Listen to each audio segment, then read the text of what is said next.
Muy bien, vamos a tomar nuestros lugares en estos momentos y vamos a continuar con el Evangelio de Juan. Si gustan, vamos abriendo la Biblia en Juan capítulo 8, ¿sí? Juan capítulo número 8. Hoy vamos a terminar este capítulo 8. Por varias semanas nosotros hemos estado escudriñando acerca de este capítulo 8 y ha sido un capítulo realmente muy intenso, muy confrontador en todo lo que hemos visto. De lo que hemos visto aquí en este capítulo, para recordarles un poco, si gustan ir viendo ahí en el capítulo 8 desde el primer versículo, lo primero que vimos fue que Jesús fue al templo. Estando en el templo, enseñaba a las personas acudieron a él y de pronto vienen los escribas y fariseos, han capturado a una mujer en el acto mismo de adulterio, la presentan ante Jesús, la acusan ante Jesús, y Jesús en un acto de misericordia le dice a la mujer, yo no te condeno, vete y no peques más, ¿sí? Y tenemos toda la seguridad, toda la certeza de que esta mujer en su vida volvió a su vida de pecado. Después vemos que se da una transición. Después de estando en el templo, ahora se encuentra Jesús en la tesorería del templo, y ahí en la tesorería del templo Jesús comienza a dar un mensaje. Yo soy la luz del mundo, ustedes me van a buscar cuando yo no esté con ustedes, no me van a encontrar, y a donde yo voy, ustedes no pueden venir, ¿sí? Y después vimos que Jesús da este mensaje tan profundo. Un grupo de judíos, dice el versículo 31, cree en el Señor Jesucristo, y este grupo de judíos que creyeron, y quiero enfatizarlo a manera de entre comillas, este grupo de judíos que se describe que habían creído en Jesús, ellos comienzan a atacar a Jesús porque Jesús les dice, el que cree en mí va a permanecer en mí, será verdaderamente mi discípulo, conocerá la verdad lo hará libre. Y ellos comienzan a contestarle, Señor, nosotros no somos esclavos, nunca hemos sido esclavos, ni somos esclavos en este momento, aun cuando ya hemos visto que en ese momento ellos eran esclavos del imperio romano. Ellos le dicen al Señor Jesucristo, somos hijos de Abraham. Hemos visto ya en este capítulo 8 cómo ellos están enraizados en su corazón, está profundamente enraizada esta idea religiosa de que por ser hijos de Abraham ellos ya eran salvos. Le dicen al Señor Jesucristo, de hecho lo atacan y le dicen, eres producto de una relación ilícita, y le dicen, Dios es nuestro Padre. A lo que Jesús les contesta, les dice, ustedes no son hijos de Abraham, no pueden ser hijos de Abraham porque no hacen las obras de Abraham. ¿Cuáles son las obras de Abraham? También lo vimos, es la obediencia, permanencia, ¿sí? El Señor les dice, ustedes no son hijos de Dios, y les da una prueba, y esta es la prueba contundente de que no son hijos de Dios, no aman al Hijo, no aman a quien Dios ha enviado, no pueden ser hijos de Dios. Y les dice el Señor Jesucristo, de hecho su padre es el diablo, ¿sí? Entonces, bajo este esquema, bajo este diálogo, nos quedamos nosotros el domingo anterior, y hoy vamos al versículo 48 para terminar ya este capítulo. Les acabo de citar todo el contexto que hemos tenido en este capítulo 8, que ha sido un capítulo, como les digo, un capítulo totalmente confrontador, un capítulo realmente intenso, un capítulo lleno de Dios, lleno de la gracia de Dios, pero un capítulo lleno del hombre también, donde el hombre se está oponiendo, donde el hombre está oponiendo una gran resistencia al mensaje que el Señor Jesucristo está dando, ¿sí? Entonces vamos a partir del versículo 48. El tema Perdón, el tema que tenemos para hoy se va a titular a manera de pregunta, vean, a manera de pregunta. Y esta pregunta al final la vamos a contestar cada uno de nosotros. Esta es la pregunta, este es el tema. ¿Tienes una piedra en tu mano? ¿Tienes una piedra en tu mano? Muy bien, vamos al versículo 48 para entonces ya concluir este capítulo 8 del Evangelio de Juan. Respondieron, dice el versículo 48, respondieron entonces los judíos. ¿Cuáles judíos? Muy bien, Vamos al versículo 31, vean el versículo 31. Dijo entonces Jesús a los judíos que habían creído en él. Entonces, versículo 48, respondieron entonces los judíos. Esto nos deja ver que este diálogo se sigue sosteniendo con ese mismo grupo de judíos, ¿sí? Ok, entonces versículo 48, respondieron entonces los judíos, recuerden, estos judíos que se han opuesto a Jesús, que le han dicho, eres producto de una relación ilícita, Abraham es nuestro padre, estamos salvados por los méritos de Abraham, nunca hemos sido esclavos, etcétera. Todos este grupo de judíos, bajo este contexto, responden a Jesús y le dicen, a manera de pregunta, pero obviamente están lanzando una afirmación. Vean la afirmación que ahora le dicen a Jesús, ¿sí? Ellos no pudieron atacar su carácter y ahora viene entonces una arma que cualquier persona que no puede atacar tu carácter, que no puede comprobar que en tu testimonio tienes cosas indebidas, el recurso es la difamación. Si no podemos atacar su carácter, vamos entonces a difamarlo. Y vean, le dicen, ¿no decimos bien nosotros que tú eres samaritano y que tienes demonio? ¿Sí? Y aquí lo que nosotros estamos viendo es dos difamaciones, dos acusaciones que lanzan contra Jesús. Después de todo el rechazo que ellos han tenido, ahora ellos no descansan en esto y ahora le dicen, decimos correctamente, decimos bien que tú eres samaritano y que tú tienes demonios, ¿sí? Ahora, estas dos acusaciones, estas dos calumnias que están levantando contra el Señor Jesucristo, vamos a entenderlas en el contexto del pensamiento judío. ¿Qué significa esto? Cuando le dicen, eres samaritano, nosotros debemos de recordar que en algún tiempo de la historia de la nación de Israel, en algún momento se da la diáspora, ¿sí? Que salen ellos dispersados a diferentes naciones, salen exiliados, etcétera, etcétera. Desde el Antiguo Testamento lo tenemos. Y los judíos, ellos cuando salen, nunca se mezclaron con otras razas, es decir, guardaron la pureza de su linaje. Los samaritanos no. Los samaritanos, ellos, cuando salen de su tierra, ellos se casan con los gentiles, etcétera. Y entonces, entre judíos y gentiles se daba esta rivalidad, donde los judíos decían, nosotros sí somos hijos de Dios, nosotros sí somos los escogidos de Dios, ustedes ya se mezclaron, ustedes son pecadores, etcétera, etcétera, ¿sí?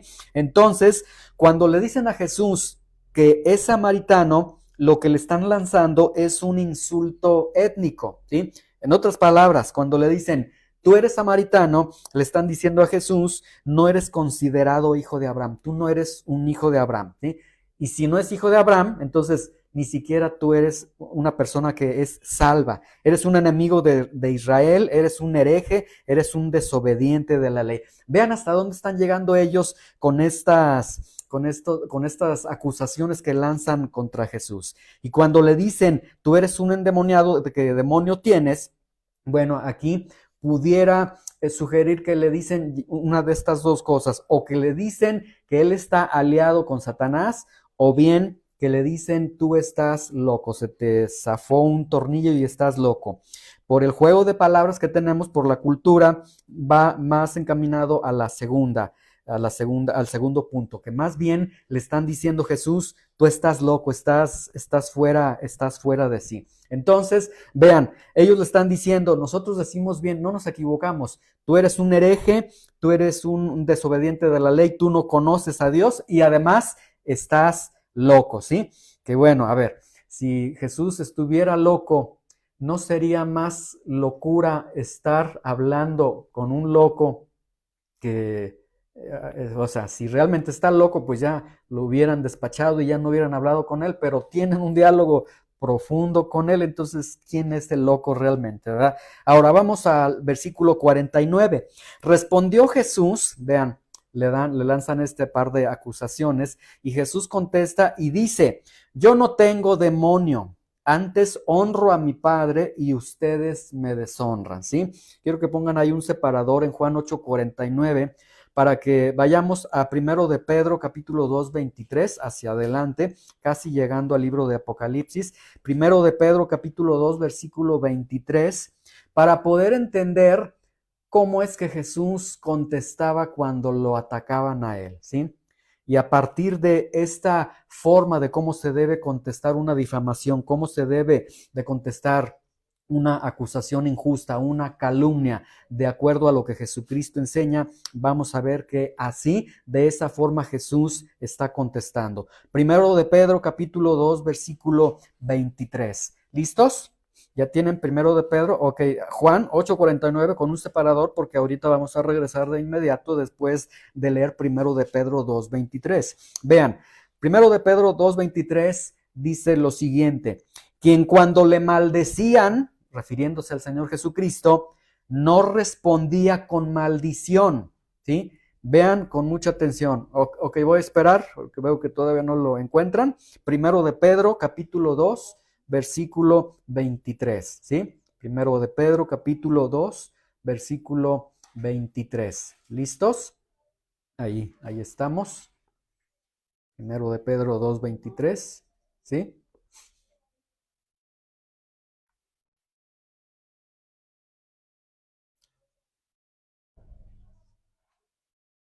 Ok, listos, para que todos podamos verlo ahí en la Biblia. Primero de Pedro 2:23.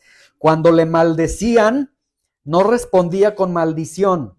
Cuando padecía, no amenazaba, sino encomendaba la causa al que juzga justamente, ¿sí? Y aquí lo que nosotros tenemos en Jesús es el modelo de cómo se debe de responder a las difamaciones. De esta manera se debe de responder a las difamaciones, a las acusaciones falsas, ¿sí?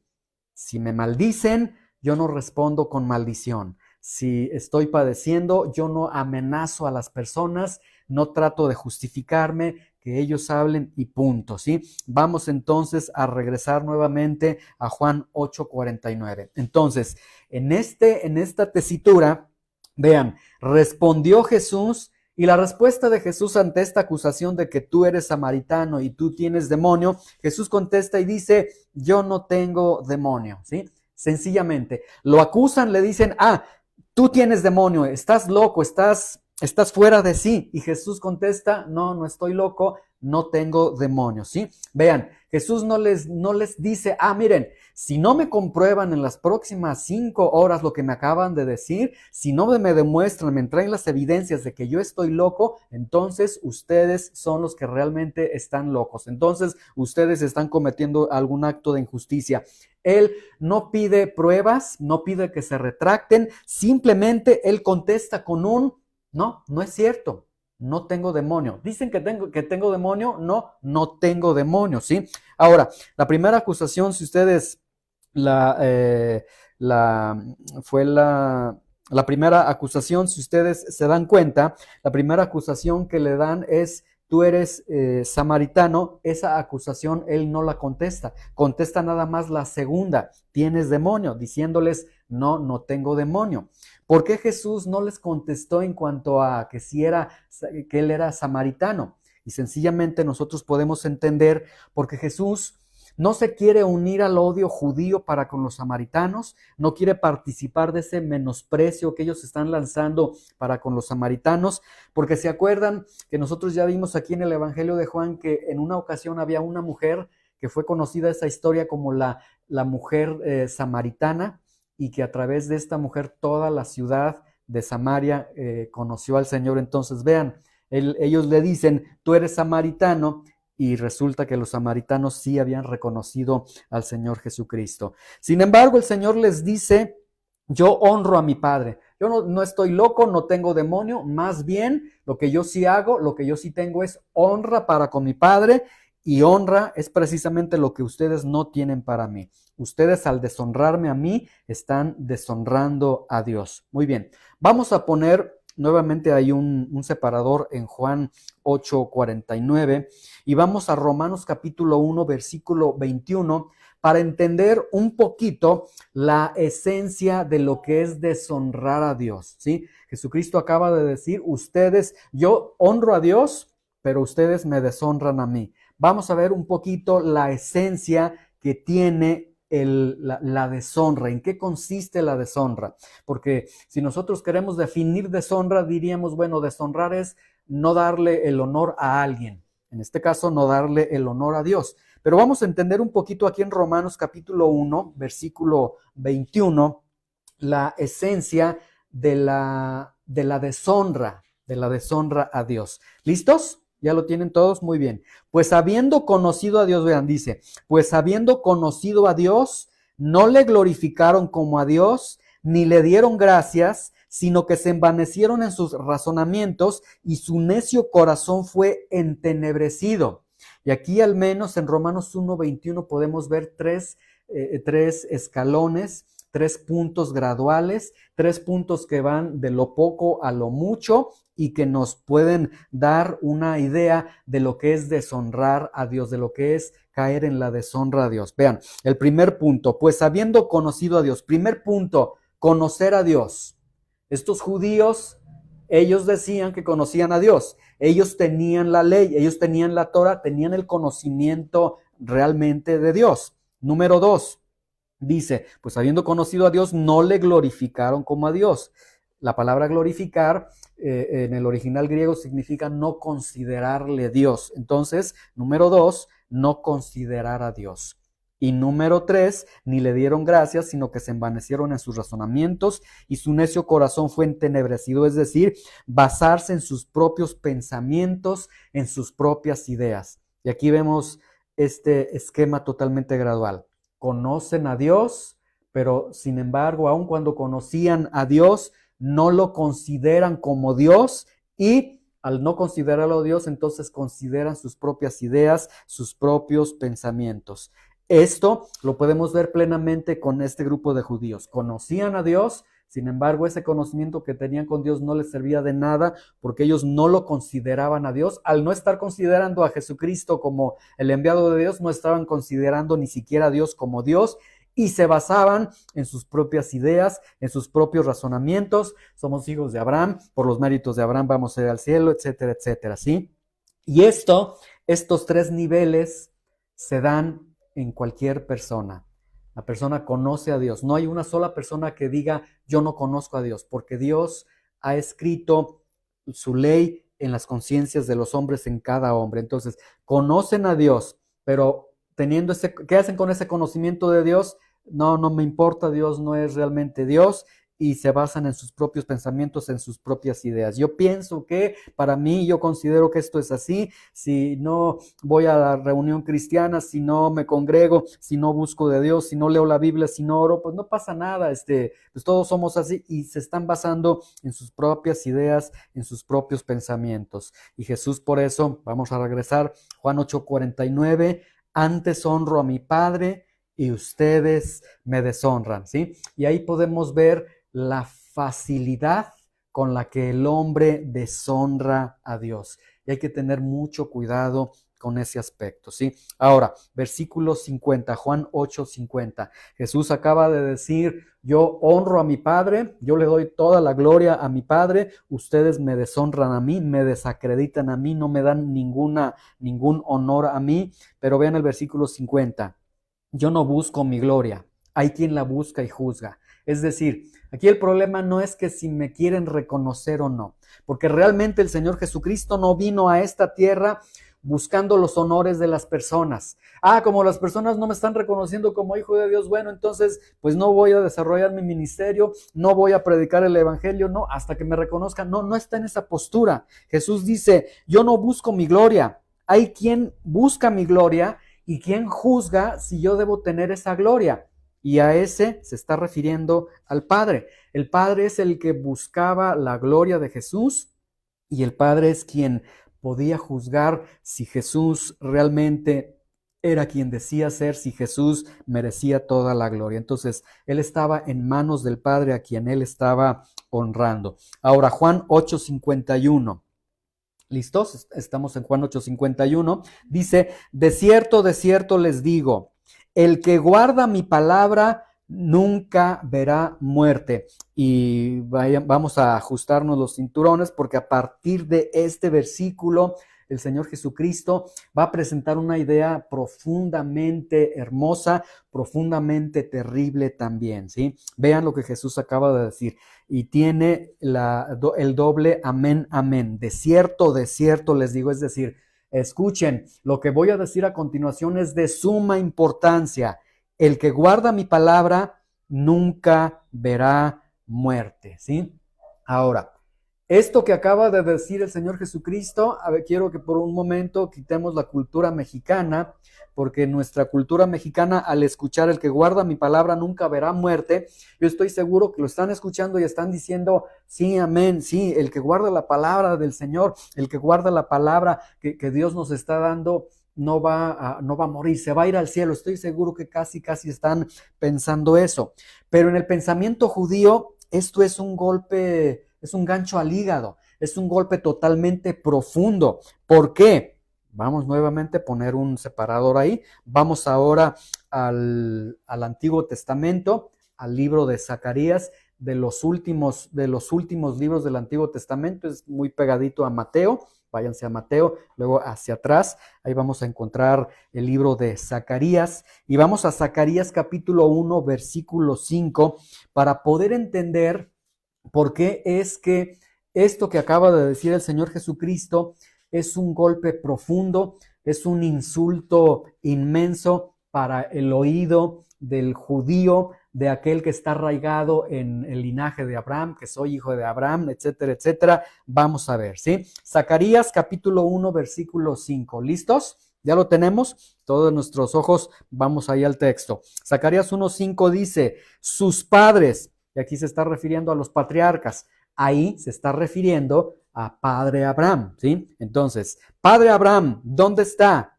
Y los profetas, ¿han de vivir para siempre? La pregunta es retórica, no van a vivir para siempre porque son simples mortales. Entonces aquí el punto que se está presentando en Zacarías 1:5 es que padre Abraham murió y era el gran padre Abraham, como ya lo hemos visto en las enseñanzas anteriores, y los profetas murieron.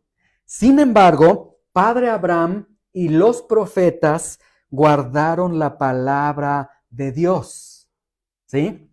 Vamos a regresar nuevamente, por favor, a Juan 8:51. Ahí, apóyense con su separador, ¿sí? Nuevamente les digo, lo que acaba de decir, lo que se acaba de decir en Zacarías 1:5 es que padre Abraham murió, los profetas murieron, pero padre Abraham y los profetas guardaban la palabra de Dios, guardaron la palabra de Dios, ¿sí? Sin embargo, ahora Jesús se está presentando y les está diciendo, el que guarda mi palabra no verá muerte, ¿sí? En el pensamiento judío ellos dicen, a ver, espérame, en verdad es que estás loco, Jesús. Abraham guardó la palabra de Dios y se murió. Los profetas guardaron la palabra de Dios y se murieron. Entonces, ¿cómo es que si Abraham y los profetas no superaron la muerte, que tú vengas a decirnos que si guardamos tu palabra no vamos a morir? ¿Sí? Bueno, vamos a Juan 8:43 para entender esta respuesta lógica que están dando este grupo de judíos. Juan 8:43 dice Jesús, él preguntó, ¿por qué no entienden mi lenguaje? Y Jesús contesta, porque no pueden escuchar mi palabra, ¿sí? Entonces, en este versículo 51, cuando Jesús les está diciendo que el que guarde su palabra no va a ver la muerte, ellos nuevamente no están entendiendo las palabras de Jesús y ellos entendieron que Jesús se estaba refiriendo a la muerte física solamente. Pero Jesús no se estaba refiriendo a la muerte física. Pero ellos no podían entender el lenguaje de Jesús porque no podían escuchar la palabra de Jesús. Y ya habíamos visto en sesiones anteriores, porque no querían obedecer a Jesús. El no querer obedecer a Jesús va a perjudicar nuestro discernimiento, nuestro entendimiento de comprender la verdad. De hecho, fíjense una situación. Ellos entendían plenamente lo que era guardar la palabra de Dios. Vamos a Juan 8:31, por favor, para que vean que este grupo de judíos, de hecho, ya saben lo que significa guardar la palabra la palabra del Señor Jesucristo. Juan 8:31, ¿sí?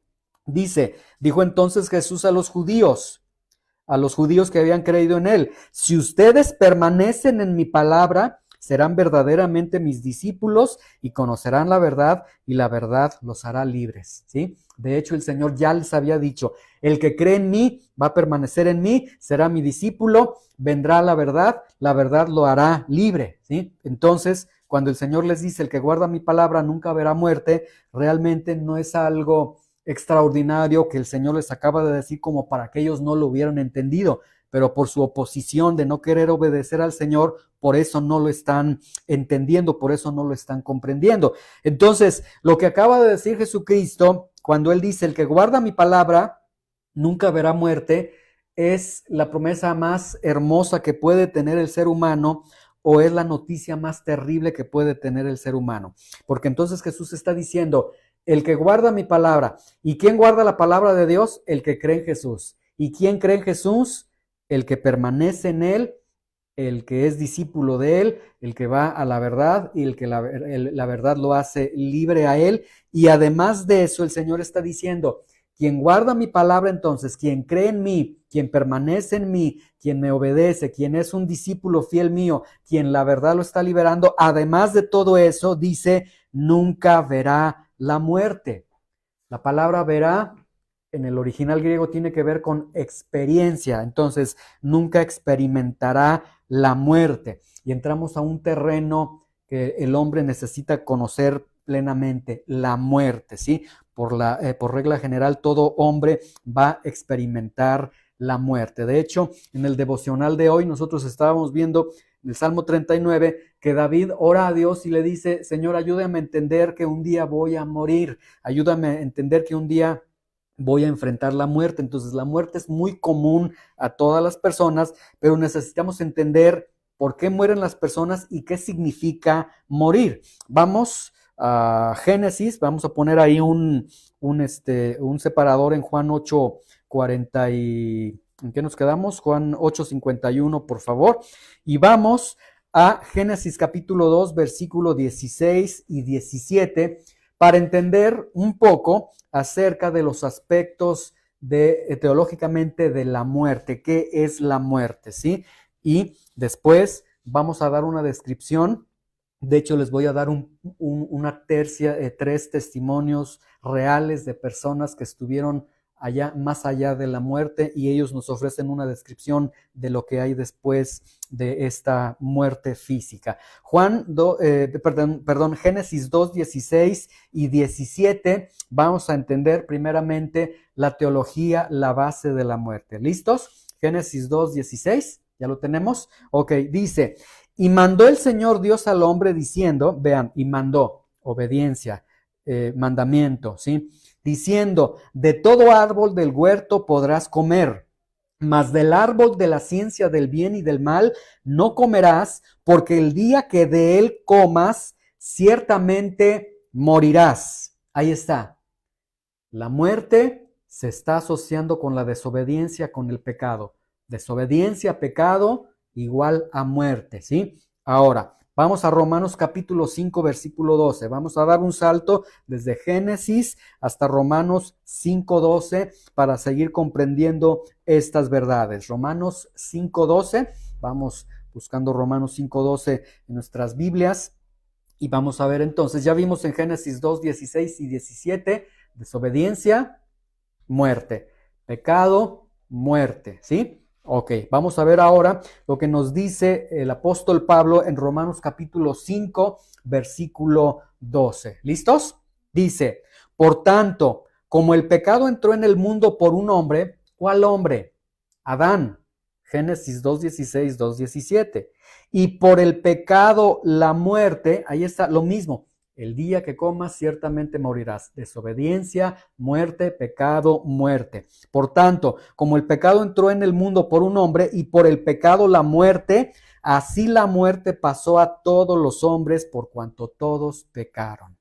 Y hay una realidad que no podemos negar. El hombre muere, ¿sí?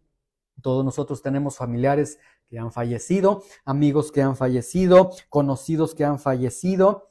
Los panteones están llenos de este testimonio de que las personas mueren. El problema es que el ser humano considera que la muerte es la cesación de la existencia. Es que morir es que ya dejó de existir, ya no está en este plano terrenal, en este plano humano, dejó de existir.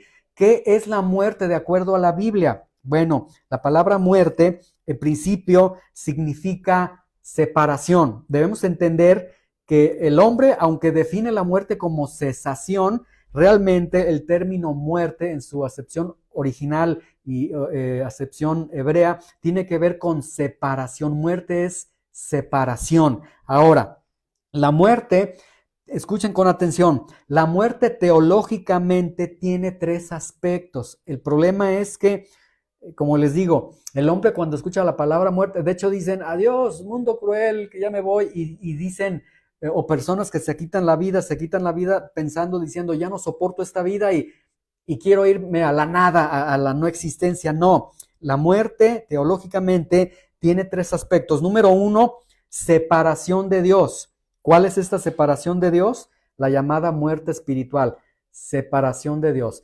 El hombre no tiene noción de Dios. Vemos este grupo de judíos, tienen a Dios frente a ellos, no pueden escucharlo, no pueden entender lo que está diciendo, muerte espiritual, ¿sí? Segunda muerte, muerte física, separación del alma, del espíritu, del cuerpo. Cuando el hombre muere, el hombre como un guante, si se quitara a alguien un guante de la mano, queda nada más el guante, el cuerpo, y el alma y el espíritu se desprenden del cuerpo, y tenemos la muerte eterna, que es la separación de Dios, el castigo eterno, ¿sí? Entonces, cuando se habla de muerte en la Biblia, y la muerte a la que se estaba refiriendo el Señor Jesucristo era precisamente esta, la muerte espiritual, la muerte física y la muerte eterna. O sea, era la muerte en toda la extensión de la palabra, en toda su plenitud, ¿sí? Ahora, ¿qué hay después de la muerte? Vamos a escudriñar porque la Biblia nos permite ver qué hay después de la muerte. Y como les digo, les voy a presentar ahorita 3 testimonios impresionantes de la vida real y ellos nos van a decir lo que pudieron percibir después de la muerte. Vamos a Lucas capítulo 13, versículo 28. Vamos a ver en estos versículos qué hay en esa muerte. Dice el Señor Jesucristo, el que guarda mi palabra no verá la muerte. Es decir, el que no guarda mi palabra verá la muerte. Ya vimos, muerte es muerte espiritual, muerte física y muerte eterna.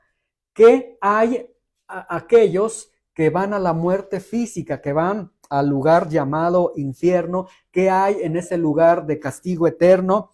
Lucas capítulo 13, versículo 28. ¿Listos? Dice, allí será el llanto y el crujir de dientes, cuando vean a Abraham, a Isaac y a Jacob, a todos los profetas en el reino de Dios, y ustedes estén excluidos. Vean, una primera descripción que se está dando de la muerte en toda la plenitud, en la extensión de la palabra como Jesucristo la está entendiendo y definiendo, es un lugar donde habrá llanto, es decir, llorar, gritar y crujir de dientes. Ahora, esta expresión llanto y crujir de dientes es un modismo judío para hablar de angustia extrema y desesperación total. Entonces, ¿qué es el lugar de la muerte eterna? Es un lugar donde hay angustia extrema y desesperación total. Ahora vamos a Apocalipsis 14:11. Nos da otra descripción de lo que se encuentra ahí en la muerte eterna. Apocalipsis 14:11, el último libro de la Biblia. Creo que este sí va a ser más sencillo poderlo ubicar. Es el último libro de la Biblia. Apocalipsis 14:11. Y dice lo siguiente, y el humo de su tormento sube por los siglos de los siglos. Ya vimos en Lucas 13:28, es un lugar de angustia extrema, de desesperación total, y Apocalipsis 14:11 nos dice que el humo de su tormento sube por los siglos de los siglos. Es decir, un lugar donde no hay reposo, donde constantemente hay dolor, angustia, llantos, gritos, desesperación, terror, etcétera, etcétera, y eso nunca termina, siempre va a estar ahí, ¿sí? Vamos a otras descripciones de la muerte eterna. Marcos capítulo 9, 43 Vamos ahora a uno de los evangelios para ver estas descripciones que se dan de este lugar que el Señor ha denominado: no verá la muerte, pero aquel que no guarda la palabra de Dios verá la muerte. Esta es la muerte. Veamos la descripción de esta muerte a la que el Señor se está refiriendo. Marcos capítulo 9, 43 al 48. ¿Listos? Marcos capítulo 9, versículo 43 al versículo 48. Dice: si tu mano te fuere ocasión de caer, córtala. Mejor te es entrar en la vida manco que teniendo dos manos ir al infierno, es decir, a la muerte que se está refiriendo el Señor, al fuego que no puede ser apagado. Vean, nuevamente, constantemente en varios versículos de la Biblia se refiere que ahí en el lugar de muerte eterna, en el lugar del infierno, ahí hay fuego, al fuego que no puede ser apagado. Y ahora nos dice, hay fuego y ese fuego no puede ser apagado, donde el gusano de ellos no muere y el fuego nunca se apaga. El gusano de ellos, un gusano normalmente comienza a comerse el cuerpo de una persona cuando esa persona se encuentra en putrefacción, ¿sí? Y esto significa que ese es el estado que va a tener la persona a lo largo de toda la eternidad, un estado de pecado, un estado de depravación terrible. Y entonces la Biblia nos está ofreciendo al menos dos tormentos aquí. Esas personas están siendo consumidos, pero jamás comidos completamente, o sea, el gusano los está comiendo, el fuego nos está apagando, ¿sí? Ahora, Marcos 9:45 dice: y si tu pie fuera ocasión de caer, córtalo. Mejor te es entrar a la vida cojo que teniendo dos pies ser echado en el infierno, al fuego que no puede ser apagado, donde el gusano de ellos no muere y el fuego nunca se apaga. Y luego versículo 47, y si tu ojo te fuera ocasión de caer, sácalo. Mejor te es entrar en el reino de Dios con un ojo que teniendo dos ojos ser echado al infierno, donde el gusano de ellos no muere y el fuego nunca se apaga. Estas descripciones del lugar de muerte a donde Jesús está diciendo: el que guarde mi palabra no verá la muerte.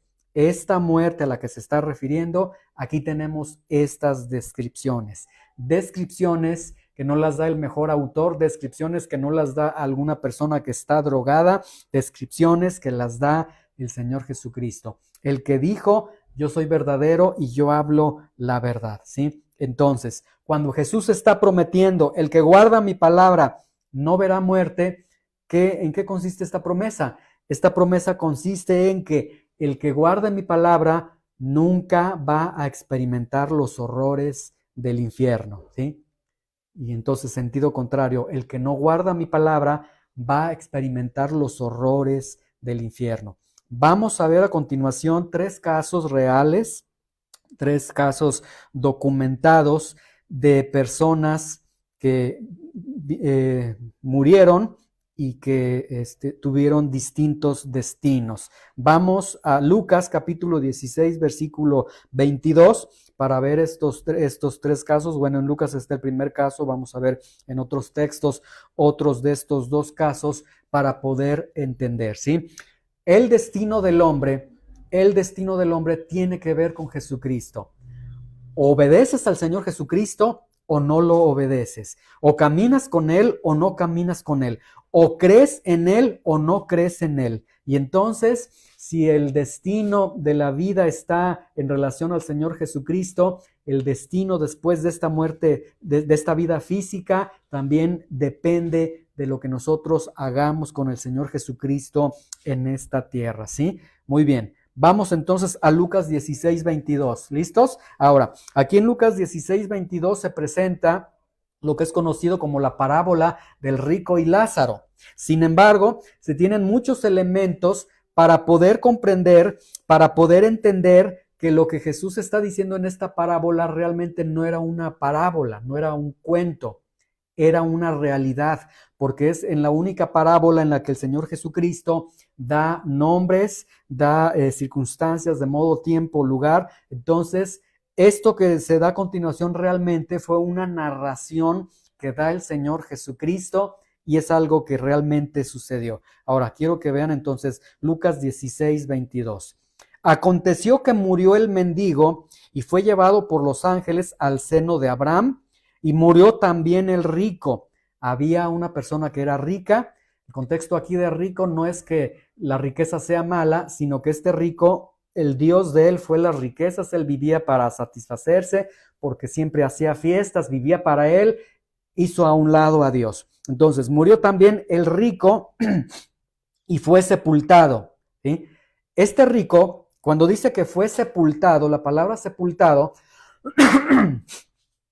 perdón, en el original griego nos habla de un funeral lujoso, ¿sí? Entonces quiero que vean, llega un momento en el que les dan la noticia, se murió el empresario tal, se muere y tiene un funeral pomposo, grande, las personas, televisión, etcétera. Ahí está el funeral.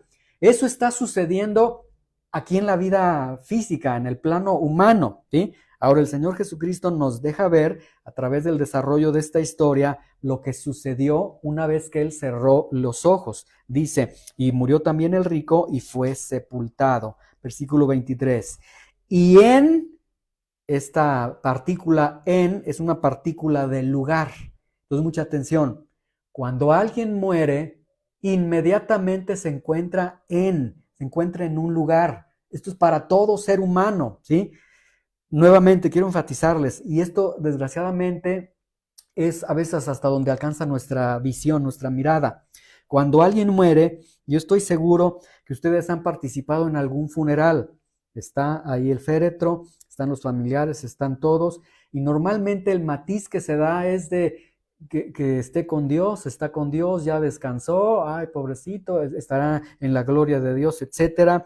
Pero la Biblia nos presenta una realidad un poco más cruda, en la que o abres los ojos en un lugar o abres los ojos en otro lugar. Vean, versículo 23. Y en el Hades alzó sus ojos. Es decir, Hades, transliteración en el infierno, este rico se fue al infierno, ¿sí? Vean, y nos va a dejar ver el Señor qué hay ahí en ese lugar de muerte al que el Señor quiere evitar que la persona vaya. Y en el lugar del Hades, vean, alzó sus ojos. Continuidad. En ese lugar, primer aspecto, hay continuidad. Siguen los sentidos, ¿sí? Entonces, es una mentira que la muerte es una cesación. No, no es cesación. Hay continuidad. Hay continuidad incluso en la memoria, lo vamos a ver ahorita. Y en el Hades alzó sus ojos estando en tormentos. Vean, inmediatamente se encuentra en un lugar. Ese lugar es un lugar de tormentos. En el original griego está escrito en plural.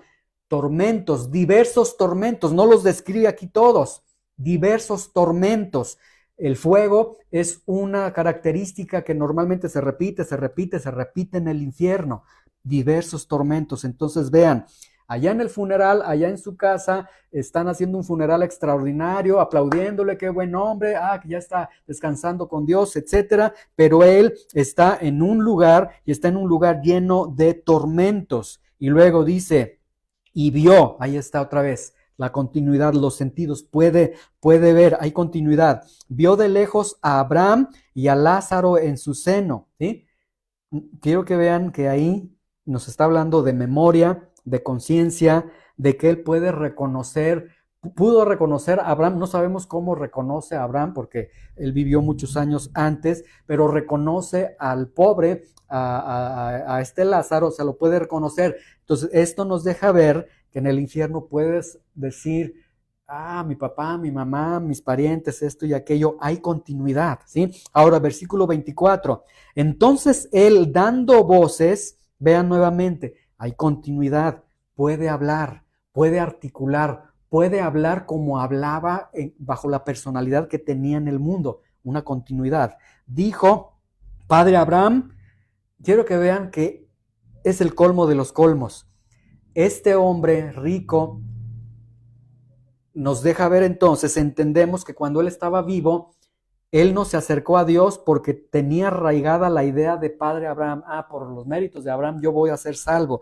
Y vean que aún en el infierno sigue siendo religioso. Y esto entonces nos deja ver una gran realidad. En el infierno, con todo y con tu religión, ahí van a estar las personas. De cualquier color, de cualquier matiz la religión, ahí van a estar y van a seguir con ese recuerdo y con esa situación de decir, pues es que mi religión así me lo decía, pues aún con todo y la religión, ahí van a estar. Y le dice, padre Abraham, ten misericordia de mí y envía a Lázaro para que moje la punta de su dedo en agua y refresque mi lengua porque estoy atormentado en esta llama, ¿sí? Ahora, nosotros debemos entender, él dice que está atormentado en una llama. A ver, les hago una pregunta. Si yo pongo un cerillo en tu mano y te digo, a ver, ponte a leer este libro y tú lees un libro con el cerillo ahí quemándote la mano, ¿cómo leerías? Caperucita Roja se fue a buscar a su abuelita. ¿O cómo estarías leyendo? Caperucita! Estarías todo dolido, ¿sí? Bueno, estas expresiones debemos nosotros entender. Si está en una llama de fuego, estas expresiones son expresiones de angustia, de dolor que apenas las puede articular, porque algunos pueden decir, pues mira, hasta hay tiempo para platicar, y le responde a Abraham y le vuelve a decir, no, él está en una llama. Entonces el fuego es uno de los tormentos, de los muchos tormentos que se encuentran en ese lugar. Versículo 25. Pero Abraham le dijo, hijo, acuérdate. Vean, ahí en ese lugar de muerte hay memoria y hay conciencia. Y viene lo terrible, que recibiste tus bienes en tu vida. ¿Saben una cosa? Ahí en ese lugar de tormento, la vida se volverá un tormento más, porque constantemente tu conciencia te estará diciendo, acuérdate todo lo que hiciste con tu vida, todo lo que hiciste de tu vida, una eterna culpabilidad. Dice, y Lázaro recibió males, pero ahora este es consolado y tú aquí atormentado. Y este atormentado está en presente continuo, es decir, tú estás siendo atormentado y seguirás siendo atormentado. Versículo 26. Además de todo esto, una gran cima. Hay una separación, habíamos dicho muerte, separación. Ahí está, vean cómo el Señor no miente. El que guarde mi palabra no verá la muerte. El que no guardó su palabra verá la muerte. Muerte, separación, una separación eterna, ¿sí? Dice, hay una gran cima, está puesta entre nosotros y ustedes, de manera que los que quieren pasar de aquí a ustedes no pueden. Una cárcel, están encerrados, están confinados eternamente, ¿sí? Es como si los excluyeran ahí en una cárcel con fuego, quemándose, con tormentos, y ellos clamando con la conciencia, con la realidad de sus vidas, con esa conciencia que les va a estar diciendo, esto es lo que hiciste de tu vida, así caminaste en tu vida, todo ello. Versículo 27, entonces le dijo, vean, es que esto es impresionante. Le dijo, te ruego pues, padre, ya él dice, está bien, yo ya estoy aquí en este lugar, ok, te envío que envíes a la casa de mi padre, porque tengo 5 hermanos. Vean, ahí en el lugar de muerte hay noción de familia. La Biblia entonces está enseñando que aquel que va al infierno tiene la noción de decir, híjole, mi papá, mis hermanos, yo no quiero que vengan a este lugar. Van a estar en un lugar que van a decir, era cierto, era verdad todo lo que me decían, demasiado tarde. Y luego vean lo que dice, tengo 5 hermanos para que les testifique. Esto es impresionante, la palabra testificar es para que les presente el evangelio. Vean hasta dónde reconoció la necesidad de un Salvador en el infierno, pero ya no era posible. ¿Sabes una cosa? Tú vas a reconocer la necesidad de Jesucristo en esta vida o en la muerte eterna. ¿En cuál de las dos quieres reconocerla? Dice, a fin de que no vengan ellos también a este lugar de tormentos, ¿sí? Él reconoce entonces que Abraham realmente no salva, que este linaje de Abraham nunca salvó, y que él reconoce que sus familiares tampoco son salvos. Versículo 29, y Abraham le dijo, a Moisés y a los profetas tienen, óiganlos, ¿sí? Entonces, él tenía a Moisés, tenía a los profetas. Ahora, Moisés y los profetas, todos ellos apuntaban a Cristo. Lo que le está diciendo aquí a Abraham es, ahí tienen a Cristo, escuchen a Cristo. Y lo irónico, la paradoja de todo esto es que es precisamente Cristo quien les está diciendo, el que guarde mi palabra no verá la muerte. Y ahí está el padre Abraham diciendo, ahí tienen a Cristo, que escuchen a Cristo. Entonces dijo, no, padre Abraham, pero si alguno fuere a ellos entre los muertos, se van a arrepentir. Vean la palabra que acaba de utilizar el rico, se van a arrepentir. Es decir, si dice se van a arrepentir, es porque el rico está reconociendo pecados y está reconociendo que por pecado está en ese lugar. Entonces vean, tú vas a reconocer que eres un pecador, ya sea en esta tierra o ya sea en el lugar de tormento. Y nuevamente te pregunto, ¿dónde quisieras reconocer esta condición? ¿Para qué estar desafiando a Dios, Dios hablándote y tú diciendo, no, después esto es más importante? Puede llegar un momento, como llegó para el rico, quien tenía salud, quien tenía todo, que de pronto se muere, y estando ahí incluso reconoció la necesidad de un Salvador, reconoció que incluso era pecador, ¿sí? Entonces, esto es totalmente terrible. Y esto nos enseña en esta primera historia, en esta primera narración, que ni siquiera alguien que salga del infierno bastaría para que una alma se convierta al Señor. Tienen que escuchar a Cristo, ¿sí? Muy bien, vamos a ver un par de casos.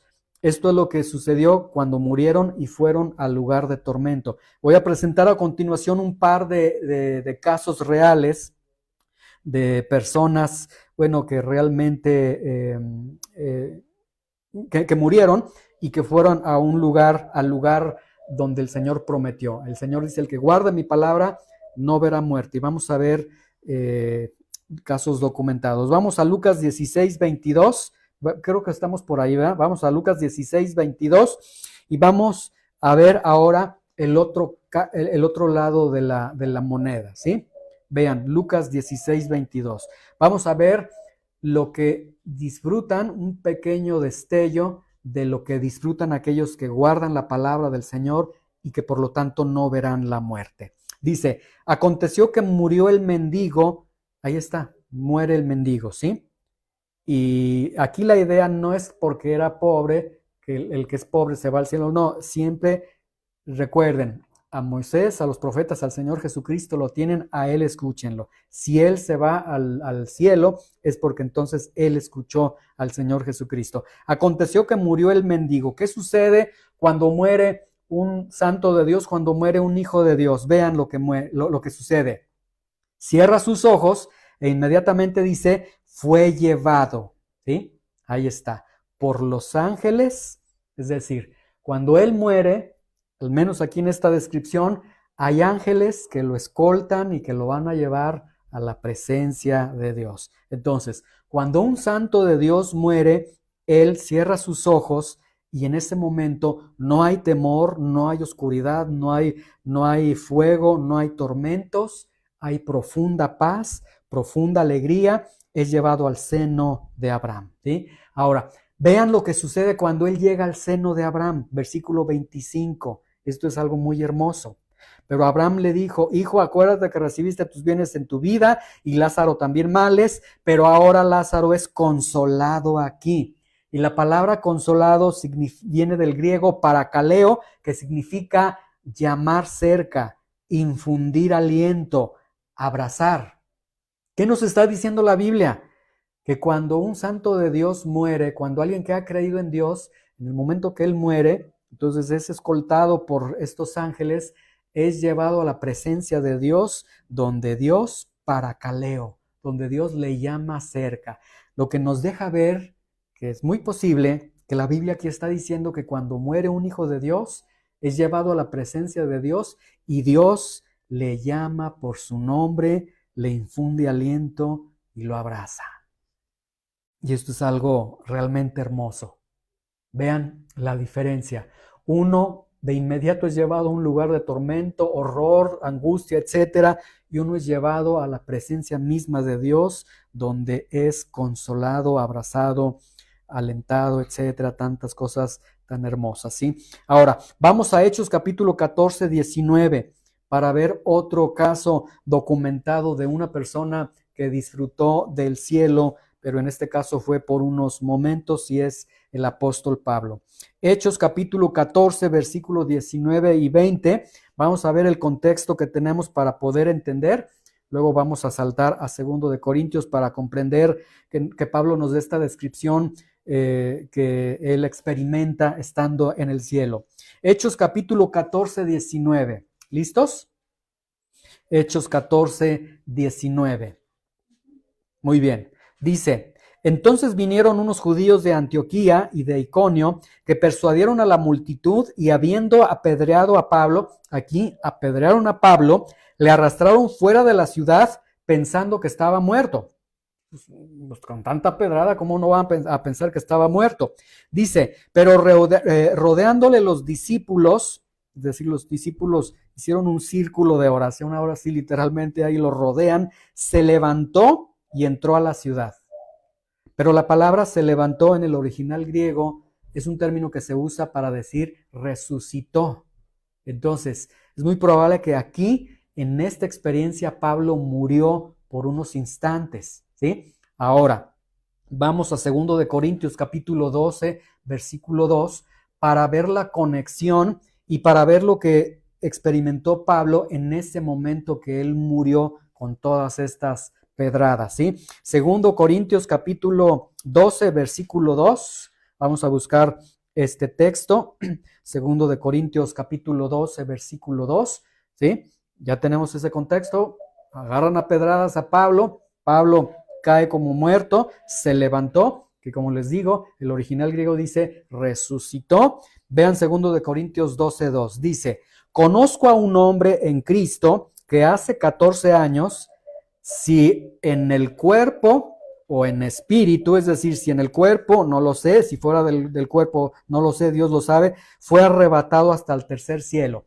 Es decir, yo conozco a un hombre que no sé si se fue al tercer cielo con todo el cuerpo o solamente su alma, solamente su espíritu. Ahora, el judío tiene la concepción del cielo en primer cielo, segundo cielo y tercer cielo. El primer cielo es lo que alcanzamos a ver, el segundo cielo, todo el espacio, y el tercer cielo, el lugar de la morada de Dios. Entonces dice, conozco a un hombre que fue arrebatado hasta la misma morada de Dios, hasta el cielo. Vean, versículo 3. Y conozco a tal hombre. Ahora Pablo dice conozco a tal hombre porque no quiere adjudicárselo, pero realmente está hablando de él. Él no quiere ser orgulloso en ese sentido. Y conozco a tal hombre en el cuerpo o fuera del cuerpo, no lo sé, Dios lo sabe, que fue arrebatado al paraíso, ¿sí? Al cielo. Al paraíso donde estaba también el pobre, Lázaro, ¿sí? Ok, donde oyó, vean, él experimenta, Lázaro dice, nos da esta figura tan hermosa de que es llevado a la presencia de Dios, es paracaleo con Dios, Dios lo abraza, lo consuela, le llama por su nombre, etcétera. Y él, Pablo, ahora dice, él oyó palabras inefables que no les dado al hombre expresar. La palabra inefable significa palabras tan sublimes, tan sagradas que no se pueden expresar. Vean la diferencia.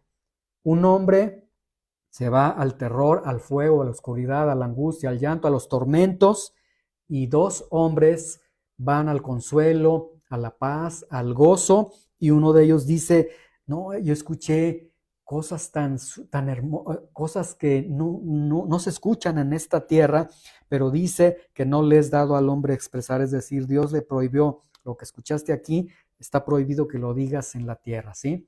Entonces, ahí vemos que esos testimonios de que fui al cielo y vengo a la tierra y digo lo que vi en el cielo, si al apóstol Pablo le fue prohibido, imagínense, entonces realmente no fueron al cielo. Entonces, el pecado entró al mundo, la muerte entró al mundo y los millones y millones de muertes avalan todo esto. El punto es que si mueres sin Cristo, vas a experimentar la muerte. En esta enseñanza ya vimos un poquito de lo que es la muerte. Si mueres con tu padre Abraham, con tu religión, con tus ideas, con tu opinión, con tu manera de pensar, etcétera, vas a experimentar la muerte.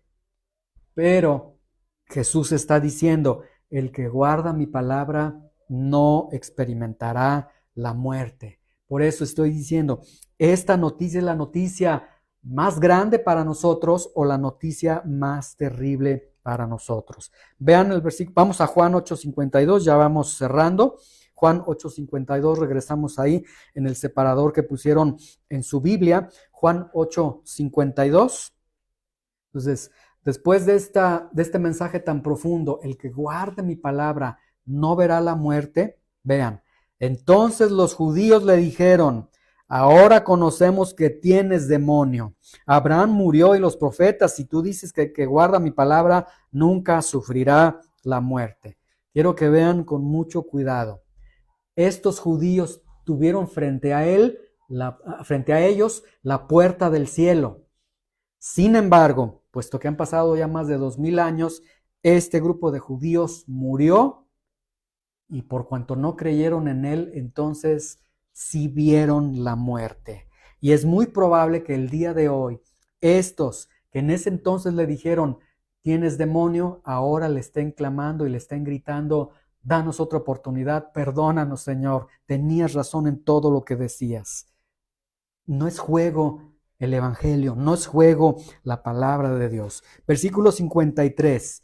¿Eres tú acaso mayor que nuestro padre Abraham, el cual murió y los profetas murieron? Es decir, ¿quién te crees a ti mismo? ¿El gran libertador que puedes hasta liberar de la muerte?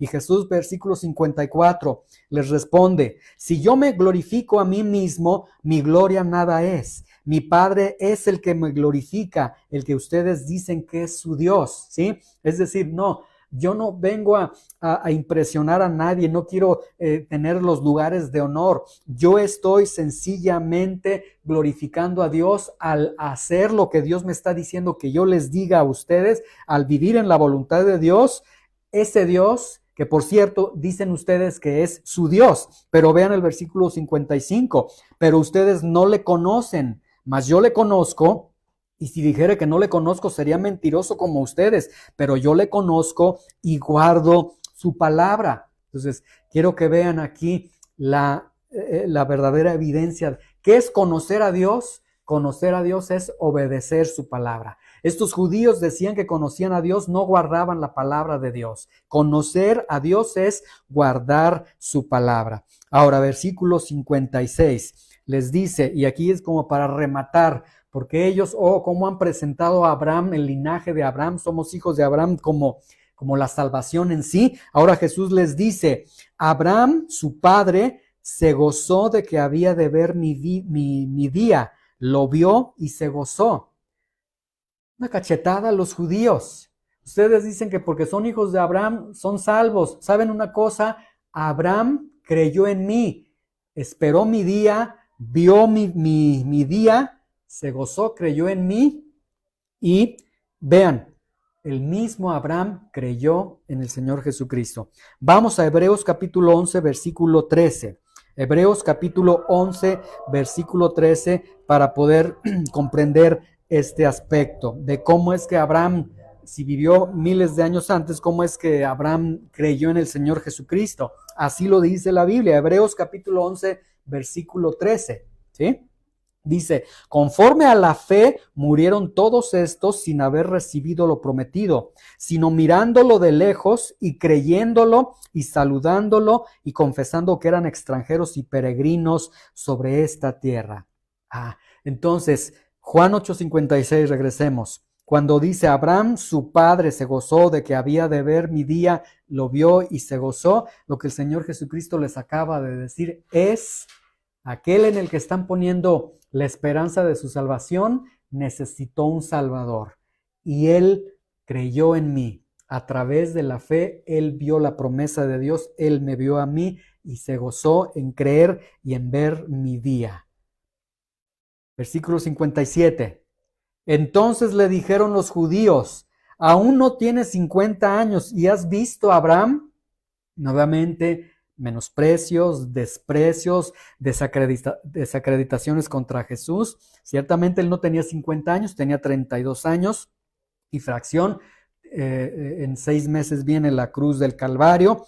Pero vean cómo ellos invirtieron el sentido de las palabras de Jesús. Ellos dicen, ¿y has visto a Abraham? Jesús dijo, Abraham me vio a mí, vio mi día. Y ellos dicen, no, tú eres el que has visto a Abraham. O sea, nuevamente ponen a Abraham por encima de todo, nuevamente se arraigan en su descendencia, en los méritos de Abraham. O sea, rechazo total, rechazo tras rechazo, tras rechazo, tras rechazo. Y luego Juan 8:58, ¿sí? Vemos aquí que Jesús les dice, ya esto es contundente, les dice ya en este capítulo 8, para cerrar este capítulo 8, les dice, de cierto les digo, antes que Abraham fuese, esta palabra antes que fuese, en el griego significa antes de que Abraham fuese introducido a la existencia, antes que Abraham fuese, yo soy, ¿sí?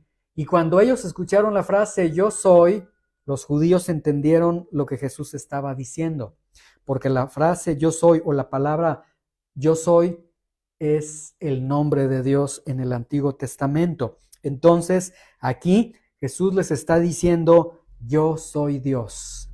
O sea, se está presentando ante estas personas. ¿Qué más quieren estas personas? Que son hijos del diablo, que no son hijos de Abraham, que están esclavos, que no pueden venir a donde yo voy a ir, que están perdidos, que si guardan mi palabra no van a experimentar la muerte. Y al final el Señor les dice, bueno, miren, yo soy Dios, Dios mismo les está hablando a ustedes. Sin embargo, la respuesta de ellos, vean el versículo 59. Tomaron entonces piedras para arrojárselas, pero Jesús se escondió y salió del templo y atravesando por en medio de ellos, se fue. ¿Sí?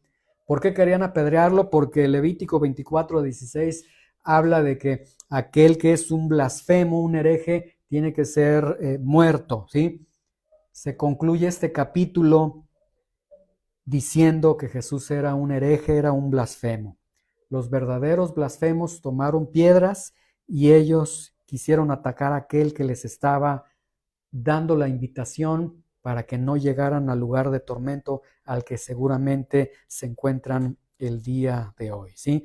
Y dice el texto que Jesús se escondió, salió del templo, atravesando por en medio de ellos se fue, es decir, de manera milagrosa, él se escabulle y se va. Dios obrando para salvar a su hijo porque no había llegado la hora para su hijo. Y concluimos este capítulo con tres reflexiones. La primera reflexión que tenemos para este capítulo es que este capítulo fue lleno de Dios hablando al hombre, ¿sí? Vimos a Jesús en el templo enseñando, interrumpido por la mujer que fue sorprendida de adulterio por los escribas y fariseos. Vimos a Jesús diciendo, yo soy la luz del mundo, el que cree en mí, permanezca en mí, no va a experimentar la muerte, etcétera. Vemos a los judíos atacándolos, nosotros somos hijos de Abraham, no somos esclavos, no te necesitamos, tú eres un endemoniado, tú eres un loco, tú eres un samaritano. Vemos a Jesús hablando y finalmente diciendo, yo soy Dios, y sin embargo, ellos terminaron con una piedra en sus manos para matar a Jesús. Segunda reflexión, aunque nosotros no somos de una cultura judía, sin embargo, escuchen con atención, sin embargo, aunque Jesús es la verdad y dice la verdad, aunque Jesús es la luz del mundo, aunque habrá un tiempo en el que Jesús prometió, me van a buscar y no me van a encontrar, aunque no podemos ir al lugar donde Él va a estar, si no es a través de Él, quien es el camino, ¿sí? Aunque sabemos que Él es el único que nos puede librar de todos nuestros pecados, aunque sabemos que Él es Dios, tenemos nuestros propios argumentos, nuestro propio Padre Abraham, nuestros propios medios de salvación, tenemos nuestras propias objeciones, nuestros propios excusas, ataques, calumnias contra el Señor. Vemos aquí el Señor diciendo, yo soy Dios, yo te voy a salvar, y el hombre diciendo, hoy no tengo tiempo, Señor, tengo que pagar la renta, tengo que ir a trabajar, tengo que hacer esto. Son insultos tras insultos para el Señor, porque para mí, Señor, es más importante esto cuando el Señor está diciendo, ¿qué de tu vida eterna? ¿Qué de tu vida? ¿Qué después de cuando tú mueras? Y la pregunta sería para cada uno de nosotros, si tienes una piedra en tu mano, ¿sí? Una piedra en sentido figurado. El Señor te está hablando, lo estás escuchando, o ya tienes la piedra lista para acallar lo que Dios está diciendo, ¿sí? Y bueno, y la tercera reflexión, en tu vida debemos nosotros reconocer, Dios se hizo hombre. Dios mismo vino a esta tierra, se hizo hombre para darte un mensaje del cielo, para abrirte la puerta del cielo. Y sabes una cosa, no importa si lo rechazas, si lo calumnias, si quieres lanzarle piedras, y es más, no importa si incluso hasta donde llegó el ser humano, tomar un clavo y crucificar a Jesús en la cruz, no importa todo ello, en medio de todo este rechazo, de toda tu rebeldía, Jesús te sigue diciendo, yo soy Dios, si crees en mí, nunca morirás. Pero esta invitación que hace el Señor, este mensaje del Señor, que no nos vaya a pasar como termina el capítulo diciendo, y Jesús salió del templo y se fue de en medio de ellos. Que no vaya a suceder que algún día Dios diga, se terminó contigo, ya no hay más oportunidad, ahora me retiro y eres entregado a la condición de tu corazón, ¿sí? Entonces, este capítulo realmente está lleno de Dios, lleno de su gracia, pero lleno de un rechazo impresionante, y que Dios guarde la vida de nosotros. Vas a reconocer al Señor o en esta tierra o en el día de tormento, de tu tormento eterno, ahí lo vas a reconocer. Nada más que el día de hoy el Señor te dice, aquí estoy, y ese día el Señor ya no habrá respuesta. La decisión es de cada uno de nosotros. Señor, te damos gracias en esta mañana, en esta tarde, por tu palabra. Te damos gracias por lo que nos has permitido, Señor, aprender a lo largo de este capítulo 8 del Evangelio de Juan, tan lleno de Dios, tan lleno del hombre, tan lleno de corrupción, tan lleno de rechazo. En este capítulo vemos hombres, termina el capítulo con hombres con piedras en sus manos, con odio en sus corazones, tratando de matar a Jesús. Más adelante vamos a ver a hombres crucificando a Jesús.